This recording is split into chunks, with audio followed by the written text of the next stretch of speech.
Welcome to MarcusG.tv. I'm Chef Marcus Giuliano. I'm a chef on a mission. Today's mission is exercise, workout, running specifically. If you're watching my videos, you know that I love to run. I've loved to run for the last 10, 12 years. I've been a runner, not a great runner, not a terribly active runner. Some points in the last 10, 12 years I have been, but I've always gone back and forth. So I just recently ran a marathon, a trail marathon, and I've run another trail marathon, ultra marathon. It was about 30 miles. That was the Wagathon back in 2012, and I just finished running the Springle track, which here in upstate New York, it goes on both those races. They go in opposite directions. One's in the spring, one's in the fall, but one starts at one end of the mountain, one starts at the other end, and they actually go in opposite directions, which is really cool.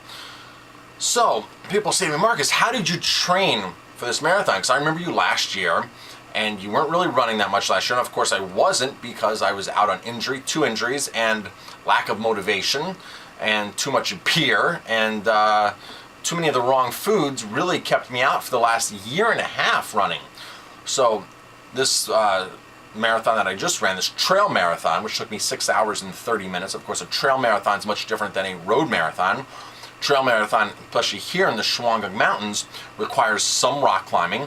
There's a lot of uneven footing, so there are times where you have to actually walk because you can't run on what's there. You go through water, you go over logs, you go in through trails, you go in through bushes. So it's not just running on a road. It's not just running straight on a road, on pavement, or even on a carriage trail. It's not even like that. It's in the trails. It's really a lot of fun. Check out my video on that. Anyway, this is how I trained for that marathon. I went within 3 months, I went from not even running to running a marathon. So here's what I did. Typically most training programs run 12 to 20 weeks anyway. People follow, so I was on a 12-week. I wasn't really on a specific training program, but here's what I did. I didn't follow anything. There's programs all over the internet you can find, Runner's World everywhere. And they're all lined up and detailed out, and you keep a running log. They're really cool. I didn't do that, but here's what I did. This is what worked for me. And I wasn't planning on running this last marathon that I did. I just, said, well, I'm in shape. I'm going to go do it. So it wasn't like I started January 1st that I'm running a marathon. I said to myself, yeah, I'd love to run a marathon in 2014, but not in 3 months, right?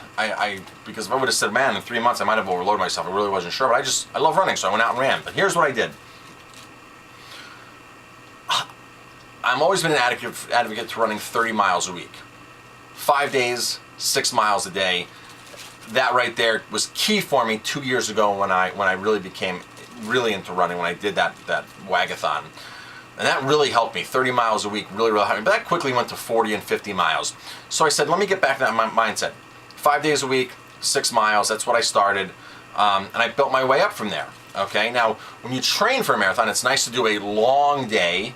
So for instance, like when I started doing my long days, I was starting at 6, then I went to 7 the next Sunday. The following Sunday I went to 8, 9, 10, and then I went back to 8. And then I went to 11, 12, 13, back to 9. Then 14, 15, 16, back to 12. So you want to go up 3 or 4 weeks, you want to go up a mile each week on just one day, on your long run. And then you want to scale back. So I was actually up to 22 miles 2 weeks ago. Last week I did a 22-mile run, and then I did a 26.2-mile marathon the week later. But I was jumping up every week. But my mileage every week was jumping up too, because I'd be going out for 6 miles a day, 5 days, 6 days, sometimes 7 days a week. So the mileage was racking up. Now I never really broke anything over 55 miles. I was in the range of between 45 and 50, 52 miles a week. And that's been consistent for like the last 6 weeks prior to the marathon. If you're running 50 miles a week, chances are you're in great shape for a marathon. You're going to do really good. I've seen people and heard of people as little as 30 miles, even as little as 20 miles go out and be able to do it, because that one day they do a long run. I know one guy years ago, it was called Marathon John, and he would just run marathons sporadically throughout the course of the year just like that. He was always in shape for a marathon because his Sunday run, he ran a couple days during the week, 3, 4, 5 miles, but his Sunday run was always like minimum of a half marathon or more every single Sunday, and that's just what he did. So he was just able to jump on a marathon just like that. He was always in shape to do it. It was pretty cool. So by tracking your mileage, that was the biggest thing ever for me that propelled my running, was being able to go on and get an app like Runkeeper, Strava, the Nike app. There's tons of apps you can get on your smartphone that track your mileage. And you can get, of course, a GPS watch. Once I started monitoring my miles was when I started improving on my miles. It's very good. I changed my diet to becoming a high-carb, low-fat vegan. I was vegetarian prior to that. High-fat vegetarian, high-fat vegan sometimes. Sometimes I did work fish into my diet, but I went super hardcore vegan, low-fat, and a lot of high-quality carbs like fruit and more fruit. Lots of greens. I eat about a pound of greens, tender greens a day, and I eat 15 bananas, 6 pounds of watermelon, a pound of cherries, a pound of strawberries. When I eat. I eat a lot, and I don't limit my calories. So I have a ton of energy. That happened right away. As soon as I changed my diet on New Year's, my energy levels went through the roof. And I have a lot of videos on that too. I also cut my booze back. I cut my booze way back. I own a restaurant. I have access to all these cool craft beers, all this awesome wine. I get salesmen that come in all the time. When I taste, I spit now. I typically spit. I reserve having a half a glass of wine or maybe a full glass of wine on a super rare or special occasion. Even my birthday just passed, and I think I had a half a glass of wine on my birthday, and that was it. So limit your booze. Back to the food. I really want to stress this. Back to the food. Lots of calories, like 3,000, 4,000 calories, lots of calories. But if you're eating the good quality calories, the good quality carbs, chances are you're not going to gain weight. It's not going to happen. If you're eating crap food, you're going to gain weight. You want to eat food that your body can actually process. Okay, so most breads, most pastas, things like that are out. Now, I eat a lot of whole wheat or I eat a lot of whole grain rice pasta. I love that. I do like bread, but I watch what ingredients go into it. I do like tortillas. And I eat a ton of raw food. I mean, I eat a ton of raw food. That's primarily my diet. I love quinoa though too, but you have to monitor, be able to do a low fat or to monitor any macronutrient level of your diet. You need to be able to put stuff into a program that spits out the results, right? That's saying, oh, I had 87% of this today. I had all this. So I was shooting for 80% carbs, 10% fat, 10% protein. As soon as I started that diet, my energy levels went through the roof, and that's when my running started drastically improving. I was on a standard vegetarian diet, high fat prior to that, and I would run and run and run. The weight would not come off. So as soon as I switched, the weight just started coming off like crazy. So from New Year's Day until April 11th, April 12th, the day I ran this half marathon, I'm down like 34, 35, almost 36 pounds in 3 months by eating more food, having more energy, which is more carbs, and just less sleep, and it's awesome. So, but as far as sleep, you definitely want to get your sleep in. Don't burn the candle at both ends. Get some good high quality sleep in. Get a lot of high quality water. And the thing about eating fruit and veggies, there's a lot of water trapped into it. But as soon as you cook a veggie, you release that water content. So it's very important that you eat a lot of raw fruits, cucumbers, watermelons.